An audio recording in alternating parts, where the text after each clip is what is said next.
Փաշինյանի շատ ներվային, շատ սիստեմատիկ բնույթի մարտահրավերները հայ առաքելական եկեղեցու, այդ կուսակրոնության հանգամանքը խնդրում եմ դիտարկեք որպես գործիք,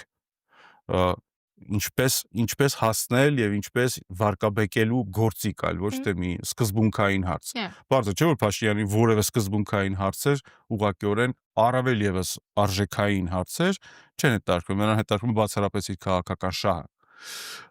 Եվ ամեն օրվա այդ սիստեմատիկ մարտահրավերը, ամեն առավոտյան սիստեմատիկ մարտահրավերը գալիս է ապացուցելու մենք հանգամանք, նա հաշվետվություն է տալիս Ադրբեջանին,